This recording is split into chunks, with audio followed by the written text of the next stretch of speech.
चलता हूँ प्रफुल्ल जी के पास। नॉर्थ ईस्ट बहुत ज्यादा दूर नहीं है आपसे, बस जी बीच में जी। बांग्लादेश ही आता है, बीच में सिर्फ बांग्लादेश ही आता है। लेकिन दर्द तो वही है ना। पर क्या है ना कि फिर वही बात है कि ना दिल्ली से दूरी कम हुई, ना दिल की दूरी कम हुई। ये बातें जो कश्मीर के लिए कही जाती है, मणिपुर के लिए भी कही जाए तो ज्यादा अच्छा है। इतना दूर है मणिपुर की, इनको इस बात का एहसास ही नहीं होता कि वो भी हमारे भारत का एक हिस्सा है। पता नहीं, जिस दिन पूरा कट जाएगा भारत से, उस दिन उनको लगेगा कि यार अच्छा, ये भारत का हिस्सा था, कट गया, चला गया, जाने दो, कोई बात नहीं, ये कह के आगे चले जाएंगे। क्योंकि जो शब्द इन्होंने यूज किए हैं राकेश जी ने, लानत है, मुझे लगता है वो भी शब्द कम ही यूज किए हैं, इससे बड़ा शब्द यूज किए जाना चाहिए था। लेकिन क्या किया जाए, आपकी टिप्पणी लूंगा प्रफुल्ल भाई। सभी को नमस्कार, और सत्यजीत खानगाम साहब को तो विशेष नमस्कार कि वे एक दर्द की पीड़ा से गुजर करके आए हैं। हम लोग तो आपस में मिलते रहते हैं, उनसे आज पहली मुलाकात हुई है। देखिए, इनके नाम को देख करके मुझे ये याद आ गया कि 1891 में पराजित होने के बाद तिकेंद्र जो हमारे थे वहां पर राजकुमार, उनको फांसी दी गई थी। और बहुत कम ऐसे राजकुमार या राज परिवार के लोग हैं जिनको ब्रिटिश शासन में फांसी दी गई हो। तो मणिपुर ने इस दर्द को महसूस किया कि उसके राजकुमार को फांसी दी गई। तिकेंद्रजीत नाम था, और खांगजाब युद्दीन का नाम है, खांगजाब युद्ध जो सर के सजीत सर के नाम के साथ जुड़ा हुआ है। उसको देख करके ही मुझे ये ख्याल है। बहरहाल देखिए, मणिपुर तो 1972 में पूर्ण राज्य हुआ। 11 अगस्त 1947 को उसका भारत में विलय हुआ। जो बोधचंद्र महाराज जी थे, जिन्होंने हस्ताक्षर के आपने कश्मीर की चर्चा की, उसी तरह से जैसे हरि सिंह का मामला था और ये था। और इसको आप देखें तो हम लोग अपने कई कारणों से कहने से झिझकते हैं, लेकिन ये पूरा का पूरा सांप्रदायिक मामला है। 53% वहां पर हिंदू हैं जो वहां मैतेई कहलाते हैं या मैतेई समुदाय से हैं, और 20% और 16% जो है सो कुकी और नागा है, 36% ईसाई हैं। तो आपने एक प्रयोगशाला वहां खोला और प्रयोगशाला खोल के हिंसा की आपने, हवा बहा दी। आप पता नहीं क्या करना चाहते थे। भारत में जो शामिल हुआ वो इसलिए शामिल हुआ कि भारत एक बड़ा राष्ट्र है और यहाँ पर न्याय सुनिश्चित होगा, हमारे दर्द की यहाँ दबा होगी, वहां की आबादी यहाँ इसलिए शामिल हुई।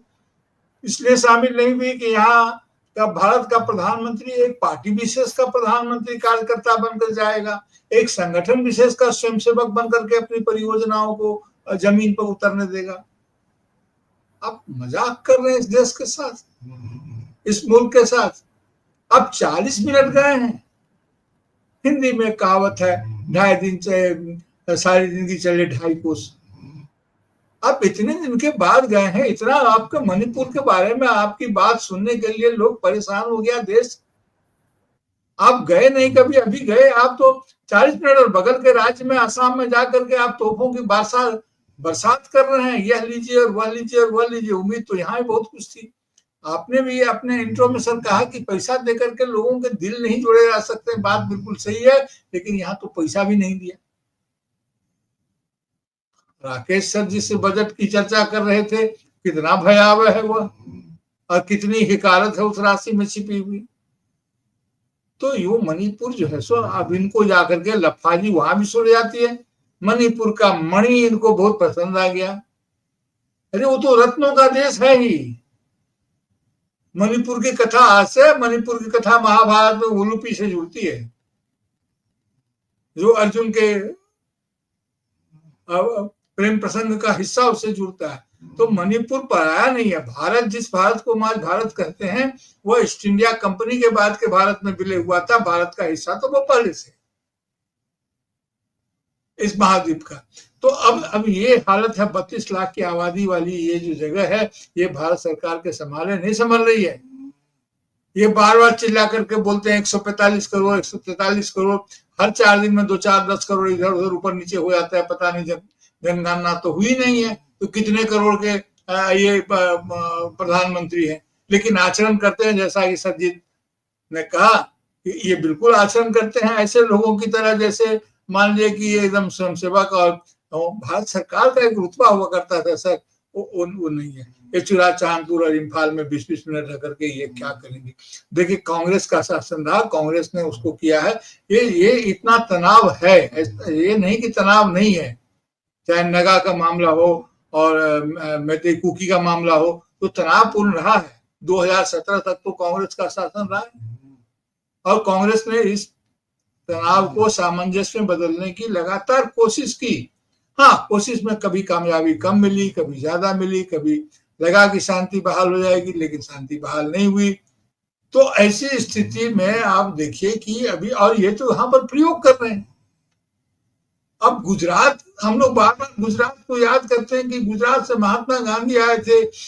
गुजरात वैष्णव जन तेने, नरसिंह मेहता की जगह है जो वैष्णव जन तो तेने के ये जो पीर पर आई जा रही। सर ये गुजरात से नहीं, ये शाखा से आए हैं, और जो शाखा से आता है वो कहीं से नहीं आता है। तो ये स्थिति है।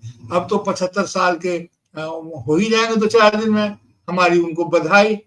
लेकिन बहुत दुख और दर्द आपने हमें दिया है, लेकिन फिर भी हम हिंदुस्तानी हैं, हमारे मुंह से आपके लिए दुआ ही निकलेगी कि आपको बधाई कि आपने 75 साल उम्र बिताई, और आप जनता अपना हिसाब खुद कर लेगी। नेता प्रतिपक्ष वहां गए थे, उनको जाने का वो मौका मिला, वे सभी से मिले, उन्होंने कोशिश की, लेकिन मुसीबत यह है कि गांधी बनने में पूरी उम्र लग जाती है।